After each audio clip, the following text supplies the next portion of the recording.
قاره آمریکا زیستگاه میلیون ها گونه جانوری است که برای ادامه زندگی با یکدیگر رو در رو میشوند. اما زمانی که بی‌رحم‌ترین قاتل ها علیه یکدیگر اقدام کنند چه اتفاقی میافتد؟ جانوران با چنگ و دندان با هم نوعان خود می جنگند تا به غذا، قلمرو و جفت مناسب خود دست یابند. در سرزمین های وحش قاره های آمریکا هیچ قانونی وجود ندارد. این شب مبارزه حیوانات است.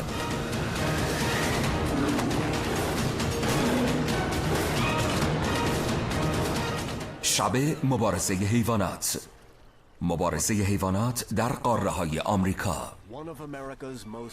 یکی از وحشی ترین جانوران قاره های آمریکا خرس قهوه‌ای است. این خرس با وزن 590 کیلو قهرمان سنگین وزن حیوانات به شمار می‌آید. قدش به 2 متر و 10 سانت میرسد. تنها یک خرس قهوه‌ای است که میتواند خرس قهوه‌ای دیگر را بترساند.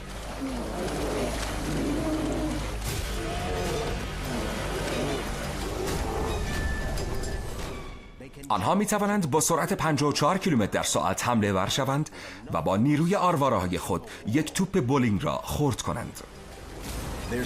قدرت آنها از یک جثه 500 کیلویی مملو از عضله‌شان به دست می آید که در شانه‌ها، کهان و پشت آنها متمرکز می شود.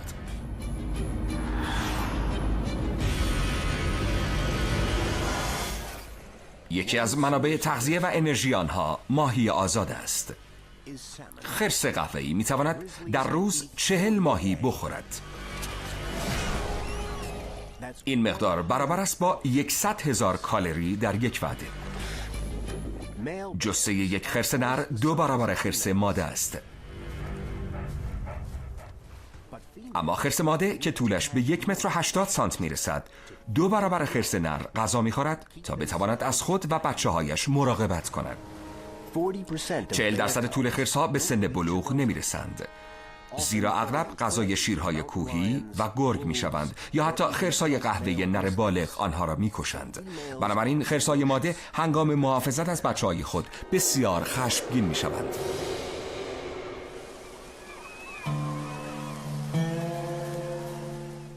این خرس مادر دارد به بچه‌هایش نشان می‌دهد که چگونه ماهی بگیرند.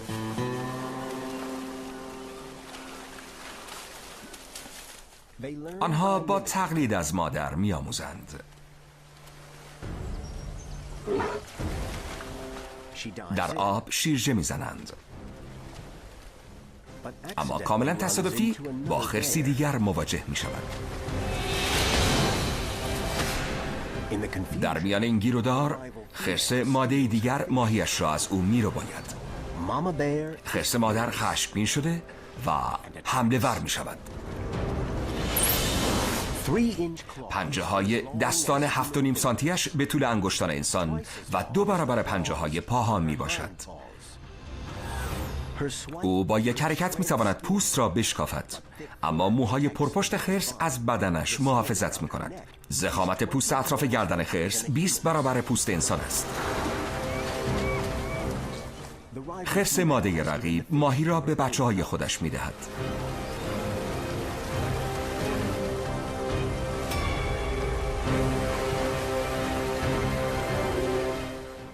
خرس مادر تحمل نمی کند. اما او لقمه بزرگتر از دهان خود برداشته است و نمی تواند بر او غالب شود. بنابراین عقب نشینی می کند. توله های رقیب برای شام ماهی های او را می خورند و خرس مادر با دست خالی نزد توله های خود برمی گردد. خوشبختانه در اینجا ماهی فراوان است. البته مبارزات زیادی هم در قاره آمریکا در جریان است. جانور بعدی به ما نشان می‌دهد که برای اینکه یک قاتل روانی باشی به داشتن جثه بزرگ نیازی نداری، زیرا یکی از رقیبان بزرگ سارها سارهای دیگر هستند. آنها با پنجه‌ها و منقار خود مستقیما مغز حریف را هدف قرار می‌دهند.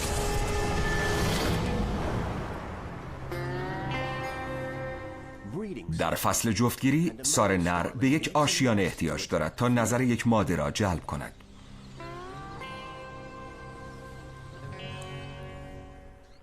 مالک پرغرور این خانه توانسته است خانه‌ای بسیار خوب از آن خود کند و همین خانه است که سار ماده را به اینجا کشانده است. اما در دنیای سارها رقابت شدیدی بین نرها وجود دارد و ماده های رقیب می‌خواهند جای این ماده را بگیرند و آماده‌اند تا برای این کار دست به قتل هم بزنند.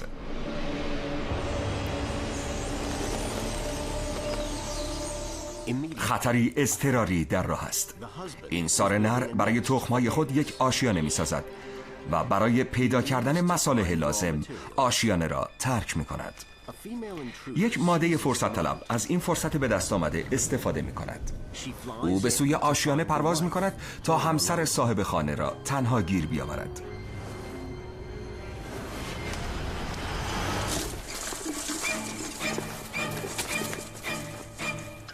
ولی همسر سار بدون مبارزه تسلیم نمی شود. شوهر که فاصله زیادی با خانه دارد از اینکه به لانه‌اش حمله شده است اطلاعی ندارد. آنها تلاش می‌کنند تا با استفاده از پنجه‌های خود دیگری را به زمین بزنند. صاحب خانه همچنان مقاومت می‌کند. مهاجم از سلاح مرگبارش که یک منقار تیز 2.5 سانتی است استفاده می‌کند. ضربه‌های او به قصد کشت است و از طریق چشم مغز سار را هدف قرار می‌دهد.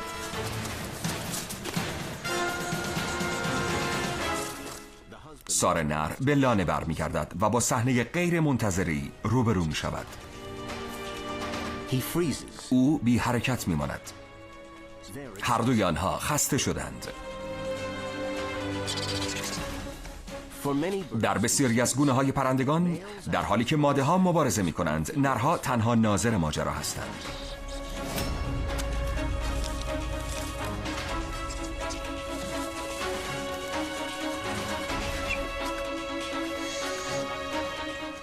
اما سارها چنین نیستند.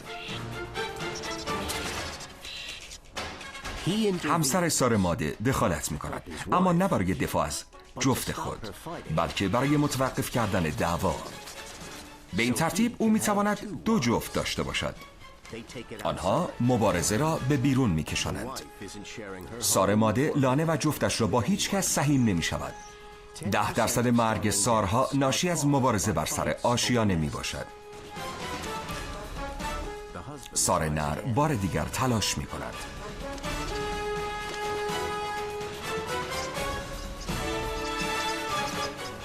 قضیه برای سار مهاجم خیلی پیچیده شده است. سار ماده به هر طریقی که شده از خانه‌اش دفاع کرده است و فرقی نمی کند که جفتش از این مسئله خوشش بیاید یا نه. این زوج اگر روابط خوبی داشته باشند می توانند چندین جوجه داشته باشند، اما آسمان بالای سرشان پر از سارهای رقیب است و هنوز فصل جفتگیری به پایان نرسیده است.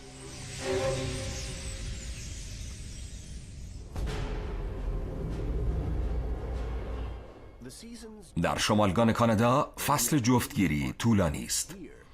در اینجا تنها جانوران سرسخت دوام می‌آورند و ماسکاکس سرسخت ترین آنهاست. ماسکاکس ها که این سرزمین را از ماموت های پشمی به ارث بردند از بازماندگان دوران یخبندان هستند. وزن آنها بیش از 360 کیلوگرم و قدشان 1.5 متر است و در گله های کوچک زندگی می کنند. این جنگجویان کهن بیشتر اوقات سال را با یکدیگر کنار می آیند، البته تا زمان جفتگیری که نرها تبدیل به سلاحی مرگبار می شوند. شدیدترین ضربات را به یکدیگر وارد می کنند. این نر 6 ساله به وسیله یک نر غالب از گله‌اش رانده شده است و اکنون به تنهایی در این مکان پیش می رود. او بوی نر یک گله دیگر را به خوبی حس می کند.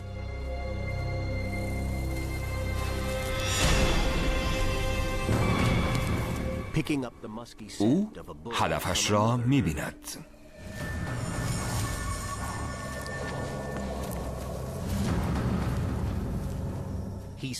رئیس بزرگ گله.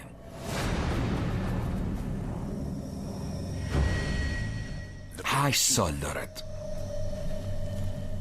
و از لحاظ جثه از او بزرگتر است، اما تنها جثه نیست که اهمیت دارد. اگر این مهاجم جوان به رئیس بزرگ چیره شود، میتواند مالک گله‌ای متشکل از 8 گاو شود. ارزش آزمودن را دارد تا بتواند نسل خود را ادامه دهد. نره سرکش نزدیک می شود.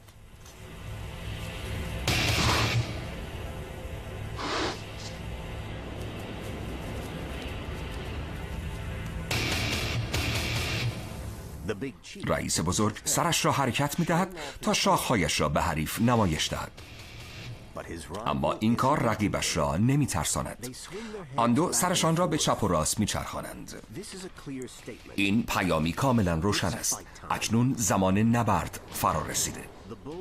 نرها نزدیک به 20 متر از یکدیگر فاصله می گیرند تا بتوانند سرعت بگیرند و بیشترین و دردناکترین ضربه را به دشمن خود وارد کنند تا همچنان نسل خود را حفظ کنند یا بمیرند.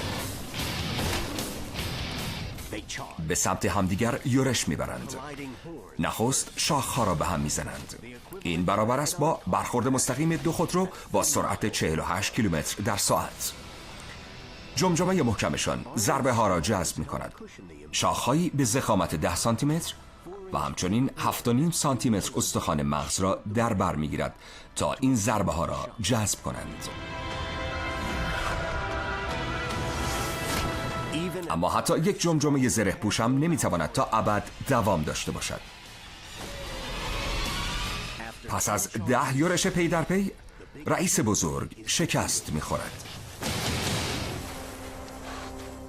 از مرگ فرار کرده، اما در این سن و سال به احتمال زیاد این آخرین فصل جفتگیری او می باشد. او برای گذراندن باقی عمرش به گله مجردها می پیوندد.